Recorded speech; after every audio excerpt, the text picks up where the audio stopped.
This last section, I call it the OEM LIE. In other words, the OEM lie. Okay, so here is the thing that the only thing I have problems with. Let me explain this to you. So, a manufacturer like, we'll use Schecter. And I love Schecter, guys. Don't understand. I'm not picking on any brand. I just can, they're all guilty, or they're all not guilty, depending on how you feel about this issue. Schecter guitars, they say, hey, we want Grover tuners to be our OEM for our guitars. And Grover sells them tuners. Okay? Made in USA. I don't know how to I'm typing too long or writing too long. USA. Made in USA. And we want Seymour Duncan pickups. And Tone Pros. And that builds a quality guitar because, they say, hey, look, we can have the neck made, we can have the frets made, we can have all this stuff made, but we want top quality components on there. OEM.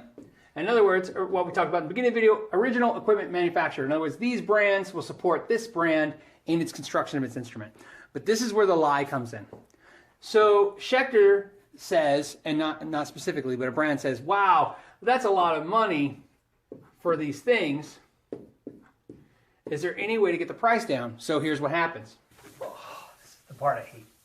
So then Grover goes, yeah, we will outsource to this other tuner company, this other machinery shop, to make our tuners.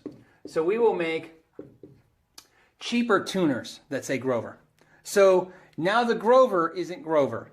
And Seymour Duncan will outsource to like a Korean manufacturer and they'll make Duncan Design, right? And Tone Pros will do the same thing. And that's eventually what happens. So then what happens is you have this guitar, the Schecter guitar, and it has fake tuners, fake pickups, fake bridge. Now, I'm calling it fake because it's outsourced. So in other words, what really happened is these brands put their name on these products so that this product comes across as a better deal for having these brands with it, right? Well, that's essentially, we're going to start back where we started with the story. If Chevy says we're going to use Bridgestone tires on our trucks and ship them out, and that's a value added, and then all of a sudden they go, well, people know the brand is being value added, so now just have the cheapest manufacturer make the tire and then slap your name on it, and then that way it perceives as a value added. So what's funny to me is I don't care. This company making the fake tuners was probably the company that was making the off-brand tuners for Schecter in the first place, the off-brand pickups for the first place, and the off-brand bridge. So you were buying a Schecter before with all undisclosed named products in there, and you had no value added. But now because they hold these brands now, they're value added. But they're not, because those companies that had those brands linked to them don't really hold that to be true. So to me, I have a problem when manufacturers outsource to a company that then outsources to another company outsourcing. So at some point you're confused. You can't even figure out what you have. Big guilty companies. Fender's guilty. Gibson's guilty. They're all guilty of it, right? I don't know why I'm doing that. Fender and Gibson, right? Gibson guitars now. A lot of the new Les Pauls, I work on them, and the bridge is cast, and it's not a quality bridge point at all. They're not machined. The tuners are made in China.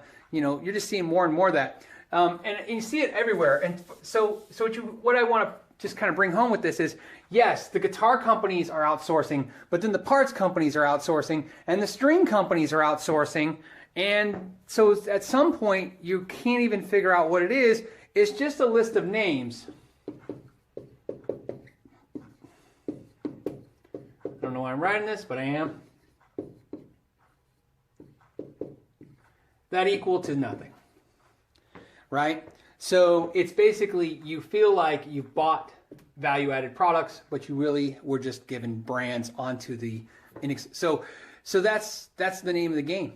And so how do you deal with that? Well, simple. You know what it is? You touch. You know what's great about a company with a quality product? I'll pick on one I like to pick on, which is Grover. Because Grovers were good tuners.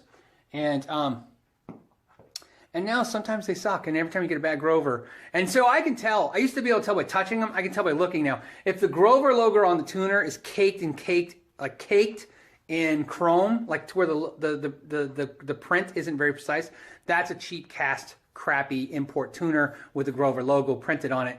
And if it's nice and crisp and looks like it was actually pressed out of a nice machine and stuff, that's where it's quality. But what's funny is you know, when you get a guitar and you look in the back and go, oh, Grover, so I know what I'm buying. You didn't. And so you have to now touch and look, and you can't kind of trust the brands at being honest with that.